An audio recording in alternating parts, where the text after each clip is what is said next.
Familia, amigos, muy buenos días. Bendecido día para todos.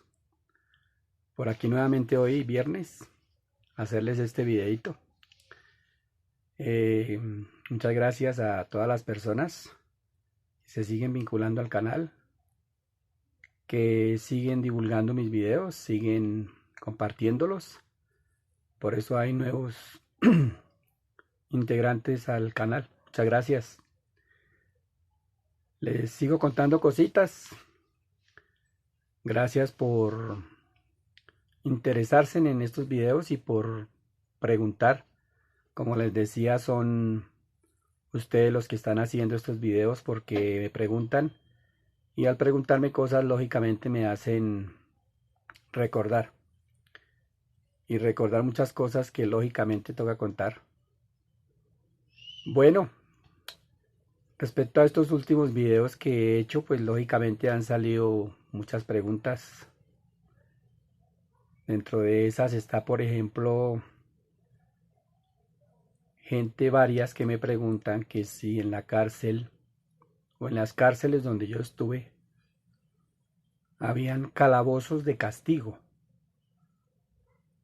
para internos normales, porque como les comentaba, a los violadores, por ejemplo en Valledupar, a los violadores pues los tenían aislados, casos grandes, ¿no? Casos de como los famosos violadores en serie que son Garavito y los monstruos y todos estos que han aparecido, inclusive al mismo este señor Zamboní que violó y mató a la niña aquí en Bogotá. Entonces ellos están aislados en Valledupar, celdas de especiales. Eso no es castigo, eh, ¿cómo les digo yo? Un castigo de tortura o un castigo, no, simplemente los tienen aislados porque estando en los patios, pues los internos intentarían eh, abusar o hasta matarlos dentro de la cárcel por los hechos cometidos por violación. Pero mire, por ejemplo, empecemos desde la modelo. En la modelo no habían em, patios o celdas o pabellones especiales para castigar a los internos por la guardia. ¿Por qué? Porque internamente no mandaban los guardianes. Internamente no mandaban los guardianes. Internamente, perdón, no, sí, no mandaban los guardianes, mandaban los internos, los caciques, los que manipulaban a la guardia. Entonces, celdas de castigo o sitios de castigo no habían que los mandara el IMPEC. Por haberse portado mal un interno lo vamos a mandar a una celda de castigo como lo hacen, y eso me lo preguntaban, como lo hacen en las películas, que lo mandaban y lo encerraban en una celda de castigo, ni agua, ni sol, ni luz, ni encerrado totalmente, ni comida, pero no. En la modelo no existía esto porque los guardianes no mandaban en la cárcel. Entonces los internos, los que mandaban, los que tenían su poder, lógicamente manipulaban esto. No se podía portar un interno mal para recibir un castigo. No se podía faltar el respeto a otra persona para que recibiera un castigo, porque allí los castigos eran graves.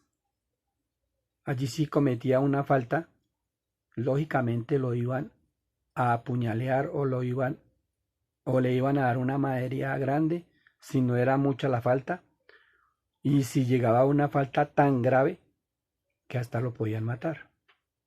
Entonces pabellones de castigo, celdas de castigo en la modelo no existían. Me estoy refiriendo de la guardia, el IMPEC, al interno, en la modelo. Eso no existía. Le hablo de Valledupar. En Valledupar, el interno que se portaba mal y tenía una falta grave hacia la guardia, que fuera grosero, que intentar agredirlos, o a los mismos internos. Si un interno intentaba agredir a otro interno y la guardia se da de cuenta, lógicamente eso lo castigaban, porque ellos sí tenían mando en Valledupar, en la cárcel. Allá los que mandaban era la guardia. Entonces ellos lo llamaban pabellón de aislamiento, en donde lo mantenían aislado por ahí por, por ahí muchos días, mientras que se le pasaba a la persona o lo que cometió la persona y ya. Volvía nuevamente al patio, o lo peor que le podría pasar era, o lo mejor que le podría pasar a muchos de ellos era que los cambiaran de pabellón. Así de sencillo era el castigo. No vi yo castigos en Cómbita, pero también yo creo que era lo mismo.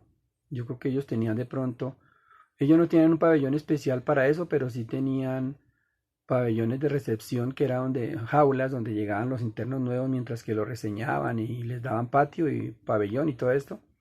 Entonces las jaulas y las rejas, los sitios de recepción, yo creo que al mismo tiempo eran pabellones de castigo en donde los encerraban y la guardia lógicamente los mantenía al ojo ahí a pendiente. Por eso en la cárcel mmm, no creo que se portaran así en el sentido de que los castigaran, no, porque lo máximo que podían hacer era aislarlos por unos días mientras tanto y ya, eso era lo máximo que les hacían. Porque me comentaban las preguntas que me hacían, me decían era que si existían celdas o pabellones de castigo y cuáles eran los castigos, refiriéndose de pronto a las películas que uno ve en televisión. Un poco fantasioso las preguntas, pero toca contestarlas porque es lo que me preguntan. Referente a la picota también era el mismo régimen. La picota es un sector en donde no se pueden cometer fallas, no se pueden cometer porque no hay unos pabellones de castigo. Los mismos internos son los que prácticamente se encargan de castigar. Entonces no existe eso. De momentico arreglo por aquí esto que se me está cayendo. Ya les mostraré un día de estos todas las maniobras que hago para que los videos salgan lo mejor posible. Bueno, refiriendo, digamos, a otras preguntas que me hacían. Por ejemplo, me hacían unas preguntas que los procesos que yo tuve en la cárcel a nivel de seguridad, yo ya lo había comentado, pero como le digo, son personas de pronto que miran el video y no se han dado cuenta que yo ya he hablado de eso, simplemente miran el video e inmediatamente preguntan. Me preguntaron que el nivel de seguridad mía, porque ellos de pronto escucharon algún video en donde yo dije que ni un rasguño tuve en la cárcel. Pues lógicamente porque, y tan peligrosas que eran las cárceles, en el caso de La Modelo, por ejemplo. La Modelo fue una cárcel tan insegura que mataban por cualquier cosa mataban, y peor, moría y murió mucha gente que no tenía que ver nada con el problema que existiera en el momento y lo mataban. Una bala perdida, no sé, algún accidente que ocurriera de acuerdo a lo que estaba sucediendo. O sea, era impresionante porque estoy hablando de los medios de inseguridad que de pronto puede llegar a tener. Por ejemplo, mataron a un interno en el pabellón 2, en el patio 2. Y nosotros vivíamos en el patio 1. De esta muerte de pronto fue imprevista y no sabía la guardia, porque la guardia se enteraba de muchas cosas que no hacía. Allá mataban a un interno, y si la guardia sabía que iban a matar a ese interno, por allá no llegaba guardia, por allá no llegaba, por allá a la hora, 2 horas después de haber sacado el muerto, llegaba la guardia, volvía a su sitio, que era una garita ahí en donde manejaba una llave y un candado para la reja de cruzar al patio 1 o al patio 2. Y lo mismo el patio 2 a guardia interna, eso era lo máximo que hacían. Pero cuando mataban a alguien que no sabían y que fue de un momento a otro, entraba la guardia, lo que llamábamos nosotros Mario. La gente gritaba Mario, Mario, Mario Grande, eran guardianes.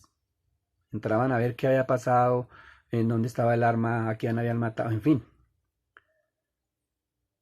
En esta ocasión mataron a un señor del patio 2 de un momento a otro sin nadie avisar que iban a matar a una persona, porque a uno le avisaban. En el caso mío, a mí me avisaban, a mí me decían, váyase para arriba porque van a matar aquí abajo a una persona. O váyase para abajo porque aquí en tal pasillo van a matar a una persona. Pero en otras ocasiones no me avisaban porque no sabían lo que iba a pasar. Y en ese momento, la guardia entra a todo dar. La guardia entra, pero mejor dicho, y con los bastones de mando que son los palos, y a dar palo, abriéndose en paso y mandando a la gente, encerrándola en los patios para que ellos puedan subir a los pasillos, en fin.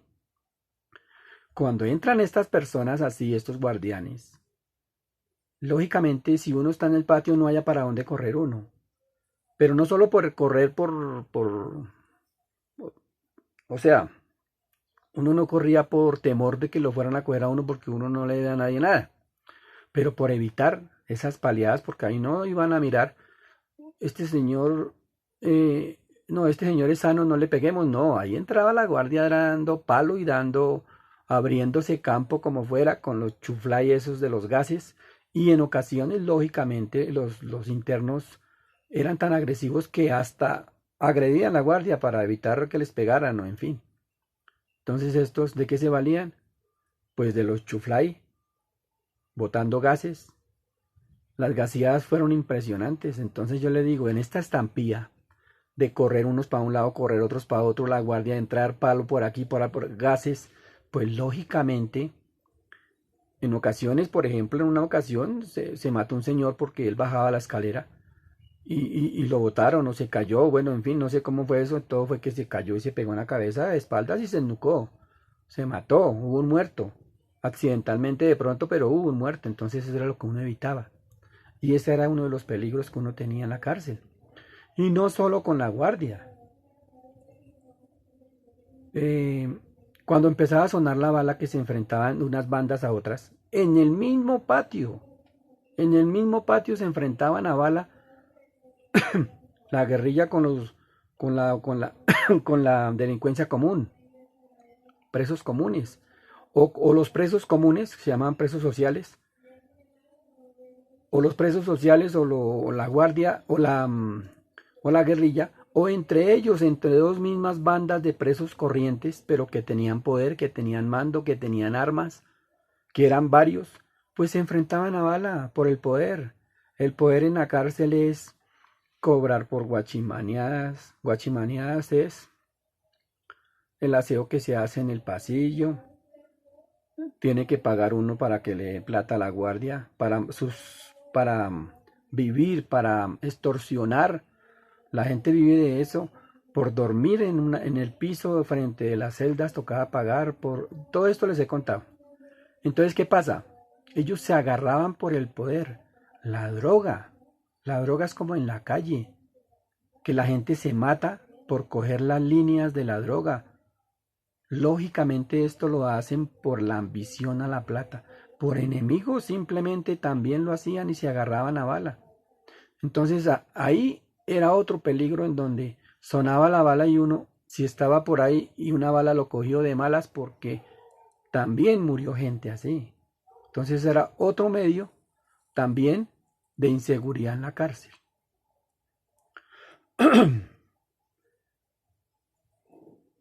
En la modelo fue, yo decía, fui muy cuidado, fui muy respetado. ¿Por qué?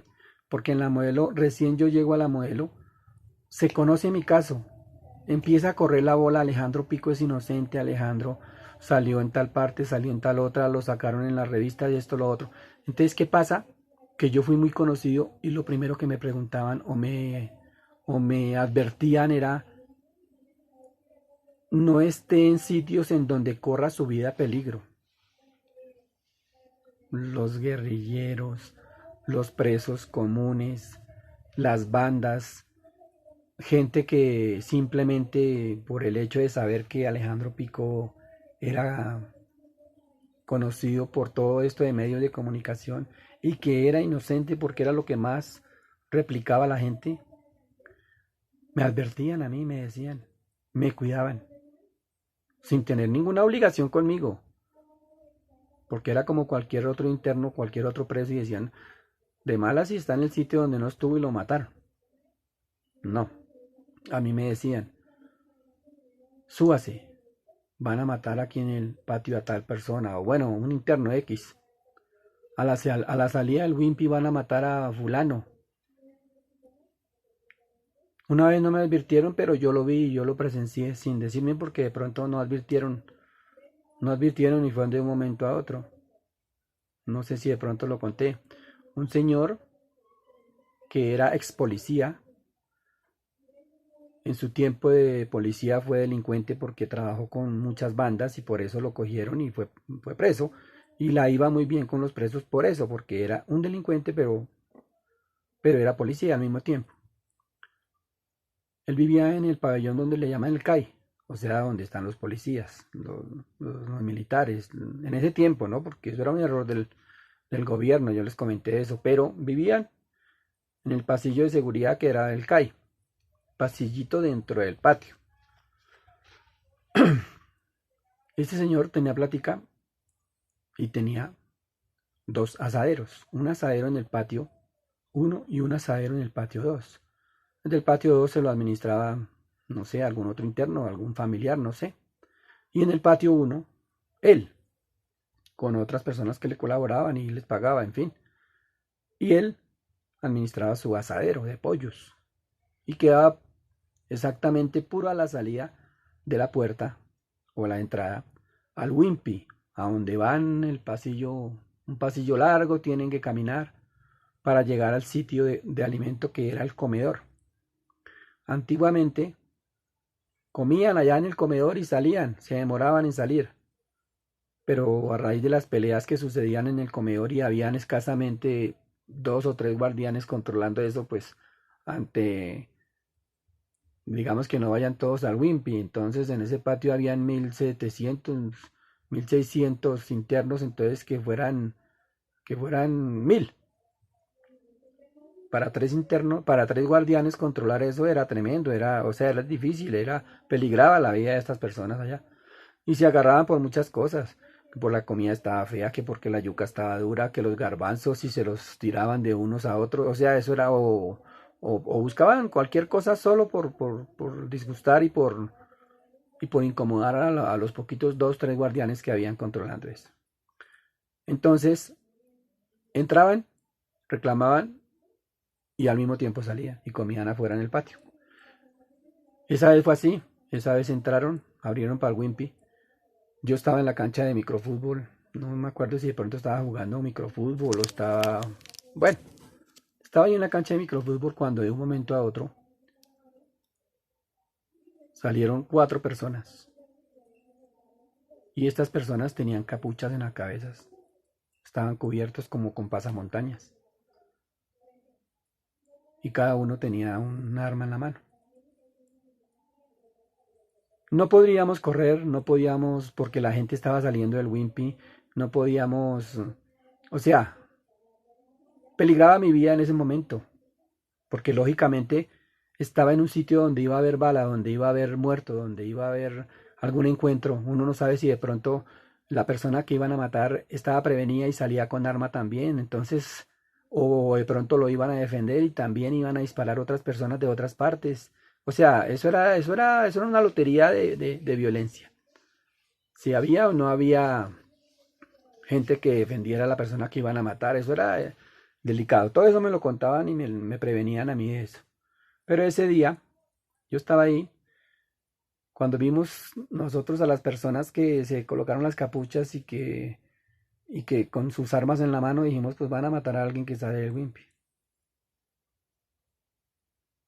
Pues este señor del asadero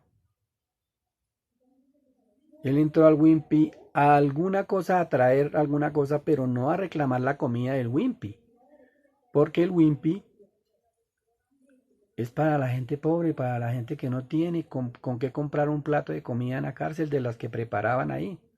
Y este señor, imagínense cómo no, con dos asaderos, uno en el patio 1, uno en el patio 2. Entonces, ¿qué pasa?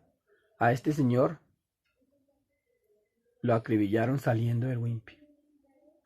Imagínense a la gente que venía al lado de él, que no tenía que ver absolutamente nada con un hecho de sicariato, ahí, pegados. Ellos inmediatamente brincaron, corrieron y o sea, para defenderse de su vida, para prevenirse de una bala perdida, para evitarse no porque lo fueran a matar. Pues a este señor dueño de este asadero lo masacraron y le pegaron una cantidad de tiros en la cabeza y en el cuerpo impresionante y lo mataron. A la salida del Wimpy, preciso en la hora del Wimpy. En ese momento uno se pone a pensar, si hay gente que de pronto defiende a este señor y tiene poder también por la plata, por los negocios que tiene, y quieren o evitar que le disparen o vengarse de lo que están haciendo, pues van a salir de otros sitios y van a empezar a disparar, y ese era el temor y ese era el riesgo de la integridad física mía dentro de en ese momento, en ese acto de violencia. Entonces le comento y le cuento que así en esos casos es cuando la vida corre peligro. La vida corre peligro.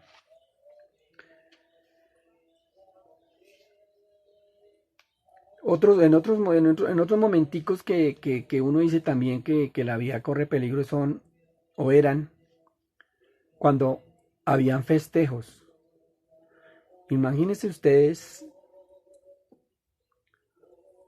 en el patio 1 que es de guerrilleros, los que mandaban un 60% eran guerrilleros.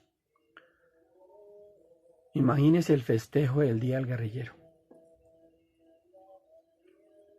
No sé qué día es, pero imagínense el festejo del Día del Guerrillero. Un día nos levantamos, fuimos a la contada, tipo 5:30, un cuarto para las 6 de la mañana. A las 6 de la mañana hace cambio de guardia, que es donde hacen el conteo de los presos. Los guardianes entregan los presos y los guardianes que entran reciben a los presos, el número de presos que hay en el patio.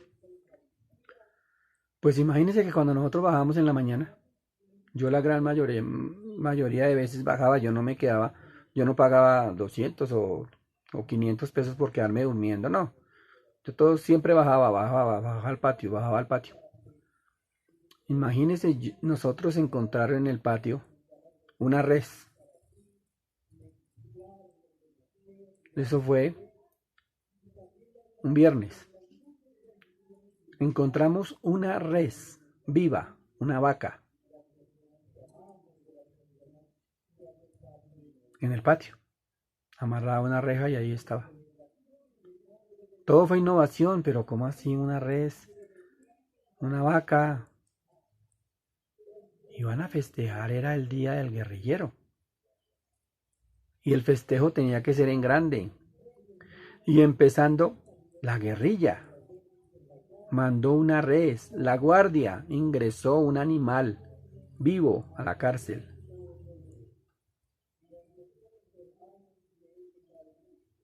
Y durante el día lo sacrificaron, lo mataron, sacaron, lo despostaron, creo que es que se llama, lo despostaron. Y uno vio todo eso porque era innovación para uno, yo nunca había visto eso. Donde matan una res, donde le sacan, la descuartizan, sacan a un lado la carne, las vísceras, el cuero, todo esto. Pero era increíble pensar y darse a la idea de que dentro de una cárcel la guardia permita que entre una res viva y los internos la sacrifiquen, la maten, hagan asado, mejor dicho, porque las celebraciones eran impresionantes, refiriéndome en ese momento a la guerrilla, que era el Día del Guerrillero y estaban celebrando, y para eso llevaron una res para todos los del patio uno y patio 2 y acabaron con la carne y bueno, en fin. Pero estos internos celebraban también dando bala, eran internos que después de tener sus tragos en la cabeza, sacaban por entre la reja de los pasillos, de los patios uno y 2 y disparaban hacia arriba las armas.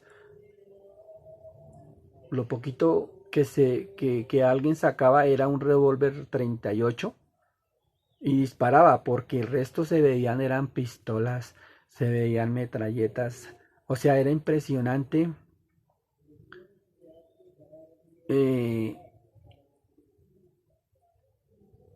o sea, eso yo no lo entendía.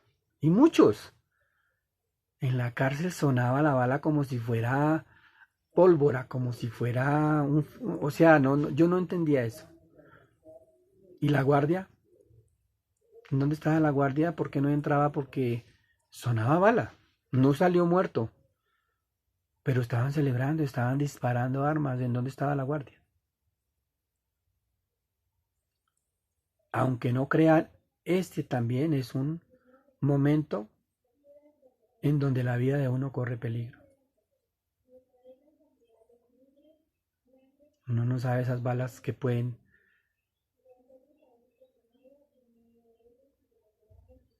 Esos eran los momentos o de festejo, o de violencia, o de enfrentamientos, sicariatos, en donde la vida de uno corría peligro. Gracias a Dios, me cuidaban a mí y no tuve yo de pronto un riesgo de esos.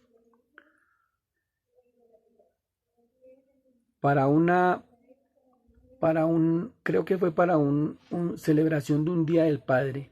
Imagínense la celebración de un Día del Padre y todos los padres encerrados. Un domingo en donde llega la visita con los hijos, en donde van a celebrar el Día del Padre, de ese padre que está encerrado por X motivo, en donde durante el día los que podían, tenían y querían, consumían licor con las familias, de acuerdo al estrato que tuviera.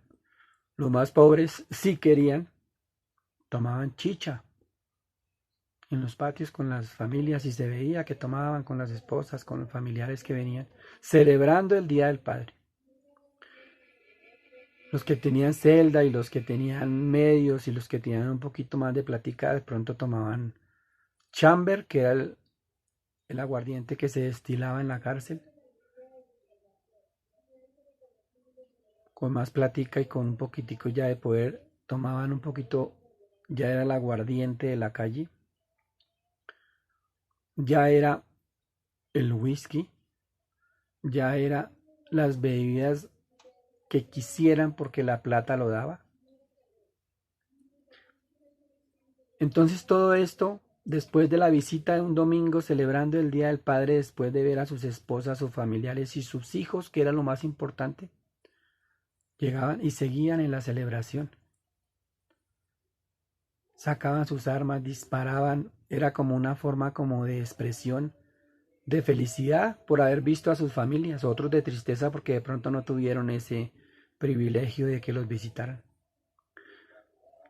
Yo vivía en un cambuche al frente del pasillo. El hacinamiento fue tan grande que frente del pasillo en donde extendían las colchonetas, construyeron con madera triples puertas, bueno, madera, especie de otro cambuche en donde podían dormir una o dos personas. Máximo, no dormían más, por lo pequeño. Cuando se fue en libertad un señor, él me dejó a mí ese cambuche y yo salí de la celda donde pagaba arriendo a vivir en ese cambuche. Y en ese cambuche era de madera y todo el mundo entraba, pasaba por ahí, uno escuchaba porque eso era madera, eso eran triples y madera. Y ese día Tomaban, festejaban, gritaban, y un señor de los que vivía en el pasillo, no era un guerrillero, era un preso común, pero tenía poder, y él sacó al lado del cambuche, o sea, ¿qué me separaba a mí de la ventanita donde el tipo salió a disparar? Un triples y mi almohada, porque yo dormía ahí en un camarote. Y enseguida quedaba la reja, y él sacó por ahí el arma y disparó una pistola, no sé cuántos tiros sonaron. Se podrán imaginar el susto tan tremendo que me pegué yo, porque eso me estaba sonando prácticamente, era ahí en el oído, en la cabeza. Pero eran balas de festejo, pero el miedo fue impresionante. Y todo lo que se vivía en la cárcel y se veía, pues lógicamente el miedo era peor. ¿Qué hice yo? Coger mi almohada y coger mi colchoneta y botarla al piso y dormir en el piso, ahí mismo en ese cambuche, para evitar que de pronto, más adelante, más tarde, borrachos, se les fuera un tiro y yo ahí en el camarote, o sea, impresionante, eso fue un susto. También en ese momento corrió mi vida a peligro. Son cosas que uno, y le estoy contestando a las personas. Bueno amigos, en este momento ya van casi 32 minutos, me pasé un poquito, les conté y les contesté a las personas que me preguntaron de estas dos cositas, por lo que personas que ven los videos reaccionan y me preguntan. Comprenderán las personas que yo ya les he contado alguna vez esto y dirán, nos está contando lo que la vez pasada escuchamos, pero los que me preguntaron no sabían. Amigos, pregunten lo que quieran que yo saco inmediatamente el día para contarles lo que me están preguntando, lo que quieren saber. Muchas gracias, nos veremos el martes, Dios los bendiga.